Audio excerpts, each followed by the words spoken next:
ரத்தினவாணி சமுதாய வானொலி வழங்கும்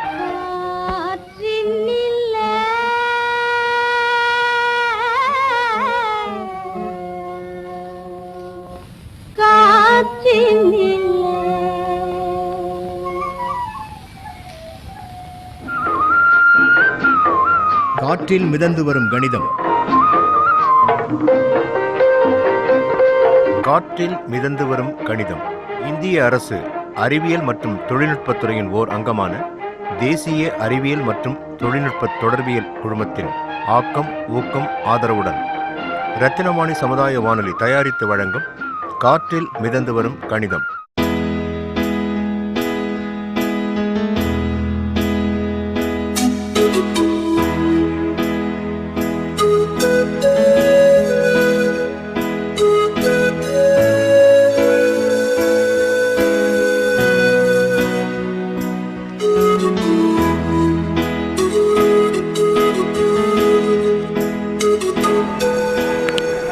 உங்களோட பேர்? திப்பு சுல்தான். என்ன ஒர்க் பண்ணிட்டு இருக்கீங்க? லேதர் ஷாப் டர்னருங்க. நம்ம லைஃப்பில் வந்து கணிதம் அப்படிங்கிற ஒரு விஷயம் வந்து ரொம்ப முக்கியமாக இருக்குது, சின்ன வயசுலேருந்து பெரியவங்களும் ஆகிற வரைக்கும். இப்போ வந்து உங்களை பொறுத்த வரைக்கும் மேக்ஸ் எவ்வளோ இம்பார்ட்டன்ட்டுன்னு நீங்கள் நினைக்கிறீங்க? முக்கியம் தானுங்க, அது நம்மளுக்கு தேவை, முக்கியம், அது ரொம்ப முக்கியம். என்ன பேசுறதுன்னு ரெண்டாவது. ஒரு நாளைக்கு நீங்கள் எவ்வளோ வேலை பார்ப்பீங்க? ஒரு நாளைக்கு ஒரு 800 700 அந்த. உங்களுக்கு பீஸ் கணக்கில் உங்களுக்கு சேலரியா இல்லை?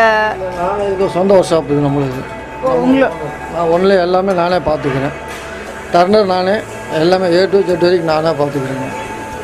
அதனால் ஒரு நாளைக்கு 1000 வரலாம், 700 வரலாம், 800 வரலாம், இல்லை ஒரு நாளைக்கு ஒன்றும் இல்லாமல் போகலாம். அது பூரா ஆண்டவங்க கையில் தான் இருக்குது. அதனால தாங்க. அப்போது நீங்கள் வந்து ஒரு மந்த்துக்கு ஒரு அப்ராக்சிமேட், அதாவது சராசரியாக உங்களுக்கு எவ்வளோ வரும்? 20,000 ருபீஸ் கிடைக்குங்க. 20லேருந்து 15லேருந்து 15க்குள்ளே 20 வரைக்கும் கிடைக்குங்க. 15லேருந்து 20,000 வரைக்கும் உங்களுக்கு வந்து சேலரி வரும். அதில் உங்களோட செலவெல்லாம் போக நீங்கள் எவ்வளோ வந்து உங்கள் ஃபேமிலிக்காக எடுத்து வைப்பீங்க? அதாவது எனக்கு 2 பசங்க, ஒய்ஃபு. மேக்சிமம் ஒரு ஒரு ஒரு 4,000 ரூபா மிச்சம் படுத்துவோம். 400 ருபீஸ் மிச்சம் படுத்துவோம். அதை நீங்கள் பேங்க்கில் போட்டு வைப்பீங்களா இல்லை? சீட்டு இருக்குது. ரெண்டாவது வண்டி டியூ எடுத்துக்கிறோம், அதெல்லாம் கரெக்டாக இது பண்ணிக்குவோம். நீங்கள் சீட்டு போட்டிங்க அப்படின்னா உங்களுக்கு இன்ட்ரெஸ்ட் எவ்வளோ வரும்? இன்ட்ரெஸ்ட்னால் அது நம்ம வந்து கூறி எடுக்கிறது, இல்லை அது வந்து கழிச்சு எடுக்கிறது. ஒரு ஒரு ஒரு 50,000 ரூபா சீட் போட்டோம்னா ஒரு 5,000 ரூபா லாபம் வருங்க. 5,000 ரூபா லாபம் வரும். அப்போது இப்போது அந்த சீட்டு வந்து ஒரு வருஷம் ஃபுல்லாக நடக்குமா இல்லை ஒரு 6 மாதம்?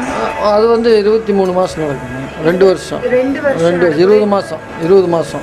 அந்த 2 வருஷத்தில் உங்களுக்கு 5,000 வந்து லாபம்.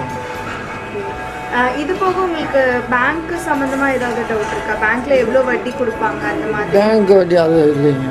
நம்மளுக்கு வந்து IOP இதில் தான் அக்கௌண்ட் ஓப்பனிங்க. அதில் இது வரைக்கும் நம்ம 10 வருஷமாக அங்கே டேர்ன் ஓவர் பண்ணிட்டுருக்குறோம். அதனால் எந்த ஒரு இது ப்ராப்ளம் கிடையாதுங்க. இது எல்லாம் நானே ஓனரு, A to Z வரைக்கும் எல்லாம் நானே, அது யாரும் கிடையாது. இது செட்டு வாடகை 1,500 ரூபா வாடகைங்க. ஆமாம். அப்போது ஒரு 16,000 வரைக்கும் ஒரு வருஷத்துக்கு நீங்கள் கொடுப்பீங்க. 16,000 கொடுப்போம். அந்த இப்போ நீங்கள் 20,000 ரூபா சம்பாதிக்கிறதுல அந்த 16,000 ரூபா போகுமா இல்லை அதை தவிர நீங்கள் தனியாக? அது தனியாக இந்த இது தனியாக. இது வாடகையெல்லாம் தனியாக தான் போகுங்க. அப்புறம் நம்மளுக்கு லேத்து தேய்மானம் அது இது எல்லாம். ஏன்னா நம்மளுக்கு பேக்ரவுண்டு இல்லை, அதனால் நம்ம ஒரு சிங்கிளாக வச்சு நம்ம இது பண்ணுறோம். நம்ம கொஞ்சம் படிக்கலை, அதனால் அந்த நாலேஜ் இருக்குங்காட்டி டர்னர் இதில் நம்ம வேலை செஞ்சுட்டு இருக்கிறோம். இன்னொரு பக்கம் வேலை செய்ய முடியாமல் நம்மளே ஓனராக இருந்துக்கலாம் அப்படின்ட்டு இருக்கிறோம். இப்போ உங்களுக்கு இது தவிர வேறு ஏதாவது கணிதத்தில் ஏதாவது டவுட் இருக்கா? ஏதாவது உங்களுக்கு தெரிஞ்சுக்கணும் மேக்ஸில் அப்படின்ற மாதிரி? இல்லை, நம்மளுக்கு அவ்வளோ அதெல்லாம் அதில் இல்லைங்க. அவ்வளோ. ஏன்னா நம்ம குழந்தைய 2 படிச்சுட்டு இருக்கிறாங்க. ஒருத்தன் 3rd இயர் படிச்சுட்டு இருக்கிறான். இப்போ 10th முடிச்சுட்டு மெக்கானிக்கல் இன்ஜினியரிங்காக சேர்த்திருக்கிறோம். நாராயணகுரு சின்ன பையன். ஃபஸ்ட்டு பையன் வந்து கிறிஸ்டிக்கிங் ஒத்தக்கால் மண்டபம் அங்கே ஒர்க் பண்ணிட்டு இருக்கிறாரு, படிச்சுட்டு இருக்கிறாங்க.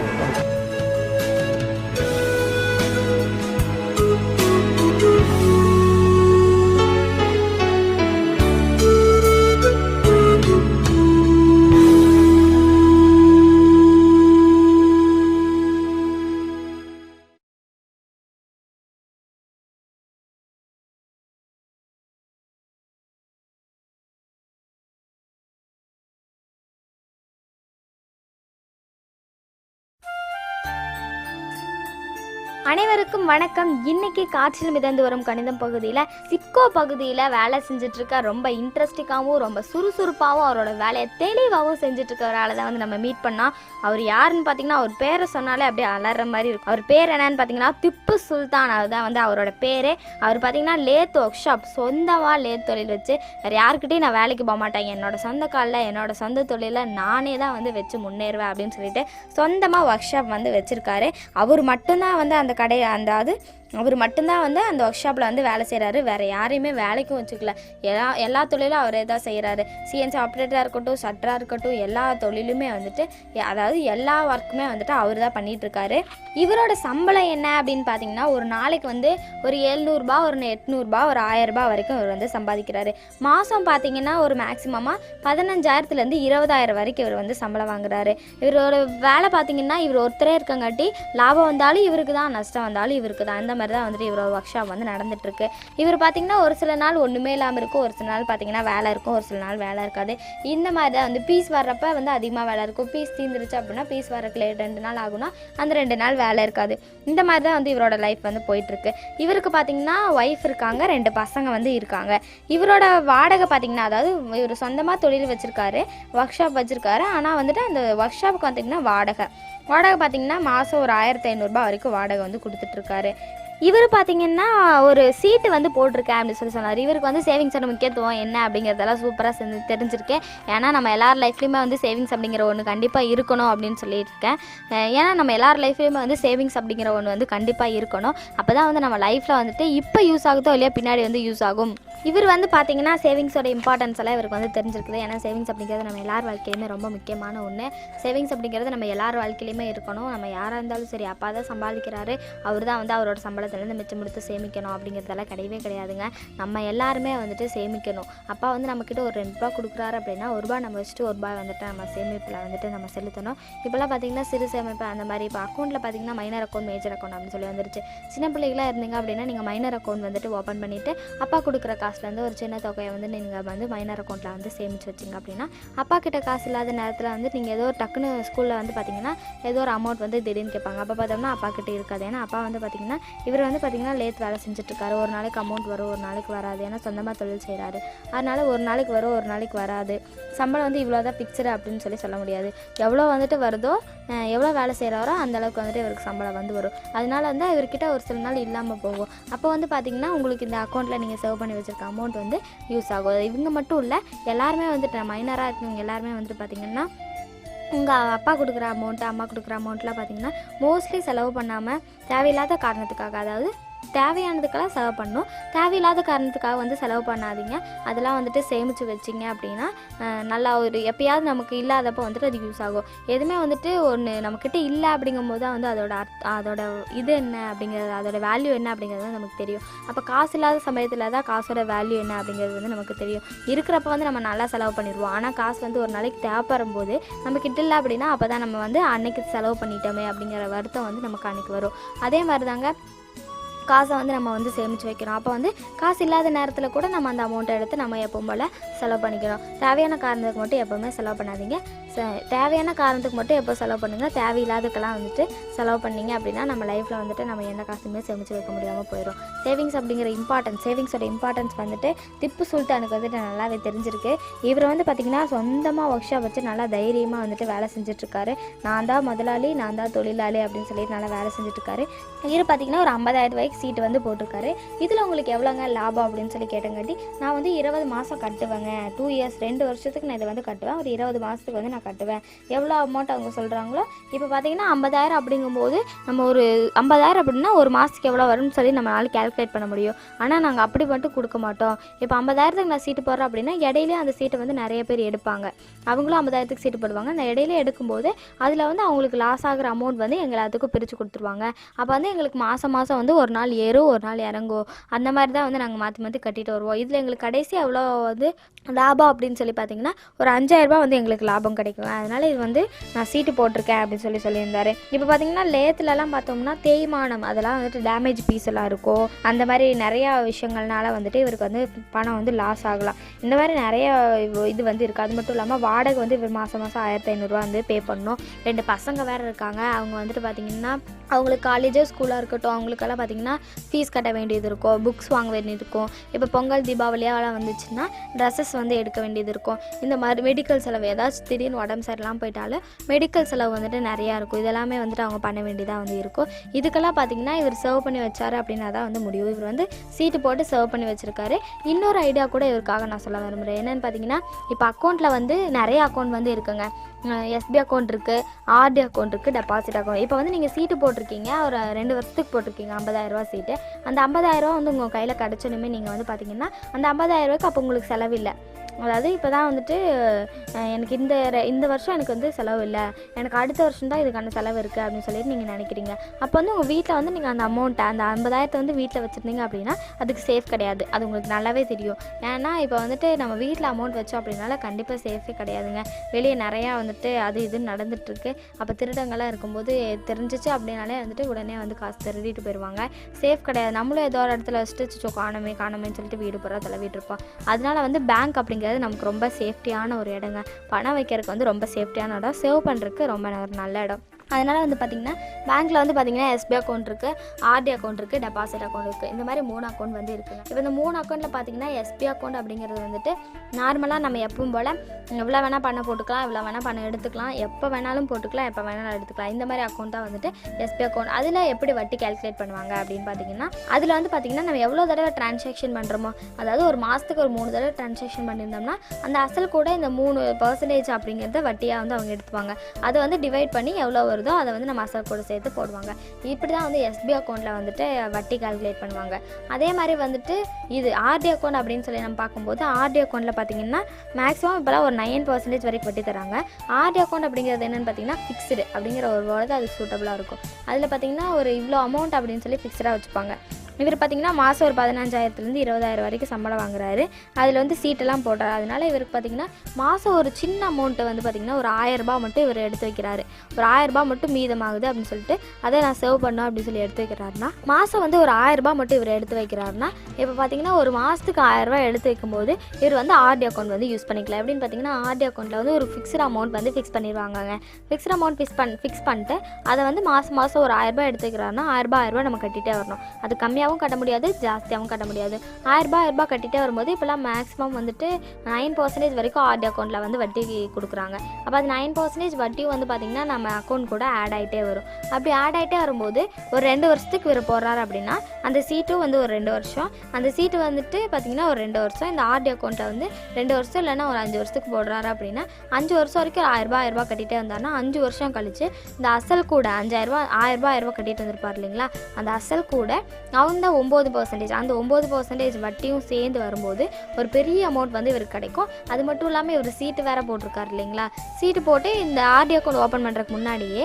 அந்த சீட்டு வந்துருச்சுன்னு வைங்களேன். இப்போவே வந்து சீட்டு வந்துருச்சு அப்படிங்கும்போது நீங்கள் என்ன அக்கௌண்ட் யூஸ் பண்ணிக்கலாம்னா அடுத்தது டெபாசிட் அக்கௌண்ட். டெபாசிட்னு ஒரு அக்கௌண்ட் இருக்குங்க. அந்த அக்கௌண்ட் யூஸ் பண்ணிங்கன்னா அந்த அமௌண்ட் வந்து ஒரு 50000 வந்து அந்த டெபாசிட் பண்ணி வச்சிட்டிங்க அப்படின்னா அந்த அமௌண்ட்டுக்கு வந்து உங்களுக்கு சேஃப்டியாக இருக்கும். டெபாசிட் பண்ணிட்டீங்கன்னா அதுக்கு வந்து இப்போ 50000 அப்படிங்கும்போது அதுக்கு ஒரு மினிமம் வட்டி வந்து வச்சுருப்பாங்க அவங்க. அந்த அமௌண்ட்டோட அடிப்படையில் வந்து பார்த்திங்கன்னா அந்த அமௌண்ட் வந்துட்டு ஆட் ஆகிட்டே இருக்கும், வட்டி வந்து ஆட் ஆகிட்டே இருக்கும்போது கடைசியில் வந்து பார்த்திங்கன்னா அது ஒரு 2 வருஷம் போட்டுக்கோங்க, இது ஒரு 2 வருஷம் போட்டிங்கன்னா கடைசியில் ஆர்டி அக்கௌண்ட்டும் முடிஞ்சு அது ஒரு அமௌண்ட் வரும், டெபாசிட் அக்கௌண்ட்டும் முடிஞ்சு அது ஒரு அமௌண்ட் வந்து வரும். அப்போ இது ரெண்டுமே சேர்த்து உங்களுக்கு வைக்கும்போது ஒரு பெரிய அமௌண்ட் வந்து உங்கள் கையில் இருக்கும். அப்போ அதை வச்சுட்டு உங்களோட ட்ரீம்ஸ் ஏதாவது இருந்துச்சுன்னா அதை வந்து நீங்கள் சூப்பராக நிறைவேற்றலாம். நான் ஒரு சொந்தமாக வந்துட்டு ஒரு கம்பெனி வைக்கணும். இவர் பார்த்தீங்கன்னா இதுதான் வச்சுருக்காரு, வாடகைக்கு தானே வச்சுருக்காரு. அப்போ அந்த கம்பெனியை வந்து நான் சொந்தமாக வைக்கணும் அப்படின்னா இந்த 2 அக்கௌண்ட் நீங்கள் யூஸ் பண்ணி நீங்கள் போடும்போது உங்களால் கண்டிப்பாக வந்து ஒரு சொந்தமாக வந்து ஒரு லேத் ஒர்க் ஷாப் வந்து நீங்கள் ஆரம்பிக்க முடியும் அப்படின்னு நான் சொல்லிக்கிறேன். இது வந்து உங்கள் லைஃப்பில் வந்து ரொம்பவே யூஸ்ஃபுல்லாக இருக்கும். இது வந்து உங்கள் லைஃப்பில் வந்து ரொம்பவே யூஸ்ஃபுல்லாக இருக்குங்க. எதுவுமே வந்துட்டு நம்ம சர்வ் பண்ணி இப்போ வச்சுட்டே இருந்தோம் அப்படின்னா தான் பிற்காலத்தில் நமக்கு இப்போ யூஸ் ஆகுதோ இல்லையா, பிற்காலத்தில் நமக்கு கண்டிப்பாக யூஸ் ஆகும். ஏன்னு பார்த்தீங்கன்னா இப்போலாம் வந்து நம்ம ஸ்ட்ரென்த்தாக இருக்கோம், நம்மளால் என்ன வேலை வேணாலும் செய்ய முடியும், எவ்வளோ வேணாலும் செய்ய முடியும், எவ்வளோ நேரம் வேணாலும் தூங்காமல் வேலை செய்ய முடியும். அதுவே வந்து நம்ம ஒரு பாட்டி தாத்தா ஆனதுக்கப்புறம் பார்த்திங்கன்னா நம்மளால் வேலையே செய்ய முடியாது, கை காலெலாம் வந்து ஓஞ்சு போயிடும். அப்போ இப்போவே நம்ம சேமித்து வைத்த பணத்தை வந்து நம்ம அப்போ வந்து யூஸ் பண்ணிக்கலாம். அப்போ இப்போ வந்து சேமிப்பு அப்படிங்கிறோட முக்கியத்துவம் வந்து நமக்கு கண்டிப்பாக தெரிஞ்சிருக்கணும். அப்போ தான் வந்து பிற்காலத்தில் நமக்கு ரொம்பவே யூஸ்ஃபுல்லாக இருக்கும். சரி, இவ்வளோ நேரம் வந்துட்டு திப்பு சுல்தானுக்காக நம்ம நிறைய பேசிகிட்டு இருந்தோம். நேயர்கள் உங்களுக்காக இப்போ நாங்கள் ஒரு கணக்கு புதிர் வந்து சொல்ல போகிறேன். என்னன்னு பார்த்தீங்கன்னா, காங்கையன் அப்படிங்கிற ஒருத்தர் வந்து இருந்தாருங்க. அவர் வந்து அவரோட ஹெல்ப்பர்கிட்ட பார்த்தீங்கன்னா ஒரு செக்கு கொடுத்து பேங்க்கில் போய் பணம் வாங்கிட்டு வாடா அப்படின்னு சொல்லி அனுப்பிச்சி வச்சார். அவர் வந்து போய் சரி பேங்க் ஆஃபீஸர்கிட்ட போய் செக்கை கொடுத்துட்டாரு. அவர் வந்து பார்த்தீங்கன்னா பேங்க் ஆஃபீஸர் வந்து கவனக்குறைவாக இருந்தங்காட்டி ரூபாயில் இருந்ததை வந்துட்டு காசாகவும், ருப்பீஸில் இருந்ததை காசாகவும், காசாக இருந்ததை ருப்பீஸாகவும் தப்பாக நினச்சிட்டு என்ன பண்ணாருன்னா, அவரும் ருப்பீஸில் இருந்ததை காசாகவும், காசாக இருந்தது ருப்பீஸாகவும் சொல்லிட்டு டபுள் அமௌண்ட்டாக அப்படியே அவர் கையில் கொடுத்துட்டாரு. இவரும் அதை எண்ணி பார்க்காம சைக்கிள் எடுத்துகிட்டு வந்துட்டார். சைக்கிள் எடுத்துகிட்டு வரும்போது வாடகைன்னு சொல்லிட்டு ஒரு 20 காசுகளை வந்து கொடுத்துட்டு மீதி இருக்கிறத அப்படியே காங்கையன்ட்ட கொண்டு வந்து கொடுத்தாரு. பார்த்தனையும் காசை பார்த்தனே அப்படி ஒரு ஆச்சரியம் காங்கையனுக்கு. என்னடான்னு பார்த்தா அப்படியே இவர் கொடுத்த செக்கோட தொகை அப்படியே டபுள் மடங்காக இருக்குது. அப்புறம் பார்த்துட்டு அவர் செக்கில் எவ்வளோடா இருந்துச்சு அப்படின்னு சொல்லி கேட்டார். அதுக்கு அவர் என்ன சொல்லியிருப்பாரு அப்படின்னு தான் நீங்கள் கண்டுபிடிக்க வேண்டிய கொஸ்டின். செக்கில் அவர் வந்து எவ்வளோ இருந்துச்சு அப்படிங்கிறது தான், செக்கில் வந்துட்டு ஆக்சுவலாக எவ்வளோ தொகை, எவ்வளோ ருப்பீஸ் வந்து இருந்திருக்கும் அப்படிங்கிறது தான் நீங்கள் கண்டுபிடிக்க வேண்டிய பதில். இதை கரெக்டாக கண்டுபிடிச்சிருவீங்கன்னு நம்பிக்கையோட இந்த கொஸ்டினை நான் உங்களுக்காக சொல்கிறேன். சரி, கொஞ்ச நேரத்தில் இதுக்கான பதிலை வந்து நான் சொல்கிறேன். அது வரைக்கும் கொஞ்சம் வெயிட் பண்ணுங்கள். இந்த கொஸ்டினுக்கான ஆன்சரை வந்து நீங்கள் நல்லா போட்டு பார்த்து கண்டுபிடிச்சி வைங்க. இன்னும் கொஞ்ச நேரத்தில் இதுக்கான விடையை வந்து நான் சொல்கிறேன். சரிங்களா? ஓகே, இப்போ திப்பு சுல்தானுக்காக நம்ம ஒன்று வந்து சொல்ல போகிறோம். என்னென்னு பார்த்தீங்கன்னா, இப்போ பேங்க்லலாம் என்னென்னலாம் அக்கௌண்ட் இருந்துச்சு அப்படின்னு சொல்லிட்டு இருந்தேன். அதே மாதிரி பார்த்தீங்கன்னா மைனர் அக்கௌண்ட், மேஜர் அக்கௌண்ட்லாம் இருந்துச்சுன்னு சொன்னேன். SB account, RD account, deposit account, இந்த மாதிரி நிறைய அக்கௌண்ட்டு வந்து இருக்குது அப்படின்னு சொல்லியிருந்தேன். இது எல்லாத்துலேயுமே வந்து உங்களுக்கு சூட்டபிளானது, இவ்வளோ நேரம் நான் டீட்டெயில்ஸ் எல்லாம் சொன்னேன். இதில் வந்து பார்த்தீங்கன்னா உங்களுக்கு சூட்டபிளானது எதுவோ அப்படின்னு சொல்லிட்டு நீங்கள் தேர்வு செஞ்சு அதை வந்து நீங்கள் அமௌண்ட் அதில் வந்து போட்டு சேவ் பண்ணிங்க அப்படின்னா உங்கள் லைஃப்பில் பின்னாடி இப்போ வந்து நமக்கு வந்து எதுவுமே தெரியாதுங்க. எப்பவுமே வந்துட்டு ஒன்று வந்து முடிஞ்சதுக்கப்புறம் தான், ஒன்று நம்மக்கிட்ட இல்லாமல் நமக்கு இருந்து போயிடுச்சு அப்படின்னா அதோட அருமை வந்து நமக்கு தெரியும். ஒரு ஃப்ரெண்டை வந்து நம்ம விட்டுட்டு போயிட்டான் அப்படின்னா தான் அவனோட அருமை வந்து நமக்கு தெரியும் அப்படின்னு சொல்லுவாங்க.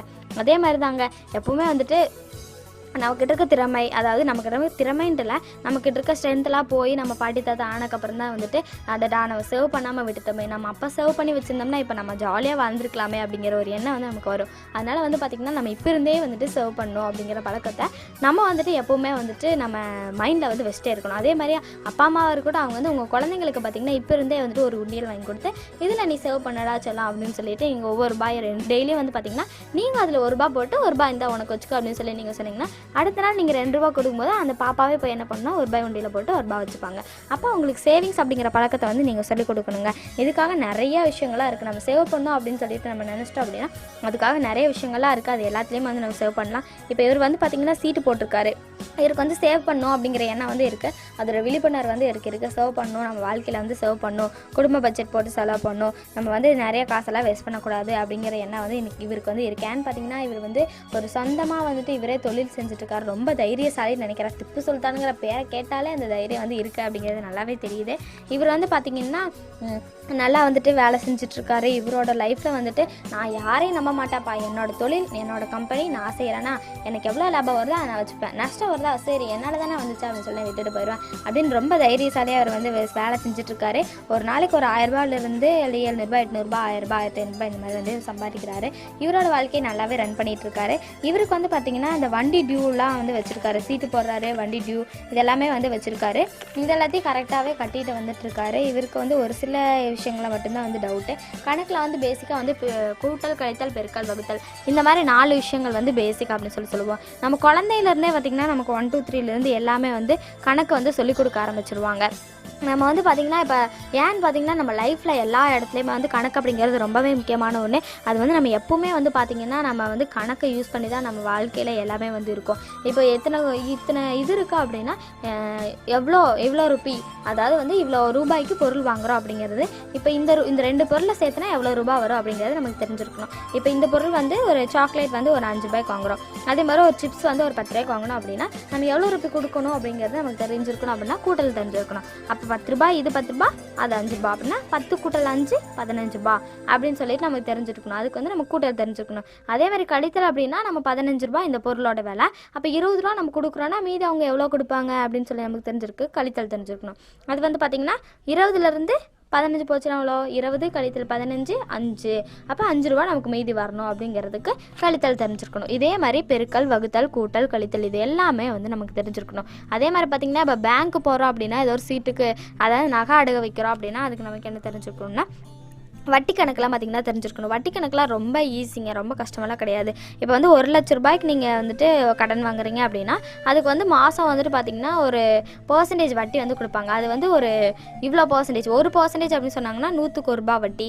அப்போ 1000க்கு எவ்வளோ வட்டி, 10 ரூபா வட்டி. அப்போ 10,000க்கு 100 ரூபா வட்டி, 1 லட்ச ரூபாய்க்கு 1000 ரூபா வட்டி. அப்போ ஒரு மாதத்துக்கு வந்து நம்ம 1000 ரூபா வட்டிக்கு வந்து கட்டணும் அப்படிங்கிறது வந்து நமக்கு தெரியும். இதுவே வந்துட்டு ஒரு 9 ரூபா வட்டி, 7 ரூபா வட்டி அப்படிலாம் சொன்னாங்கன்னா அது 1 லட்சம்னா கொஞ்சம் ஈஸியாக கண்டுபிடிச்சிருவோம். அதே பார்த்திங்கன்னா 1,56,000 இந்த மாதிரிலாம் இருந்துச்சுன்னா பார்த்திங்கன்னா 1,50,000 பெருக்கல் 9 வகுத்தல் 100 இப்படி போட்டிங்கன்னா உங்களுக்கு கரெக்டான ஆன்சர் வந்து கிடைக்கும். இப்படி தான் வந்து வட்டி கணக்கெலாம் வந்து நம்ம கண்டுபிடிக்கணும். இது வந்து ரொம்பவே ஈஸிங்க. நம்ம கூட்டல் கழித்தல் எப்படி போடுறோமோ அதே மாதிரி தான் இதில் வந்து பார்த்திங்கன்னா வகுத்தல் மட்டும் யூஸ் ஆகிருக்கும். அதே மாதிரி பெருக்கலும் வகுத்தலும் வந்து வட்டி கணக்கில் யூஸ் ஆகிருக்குங்க.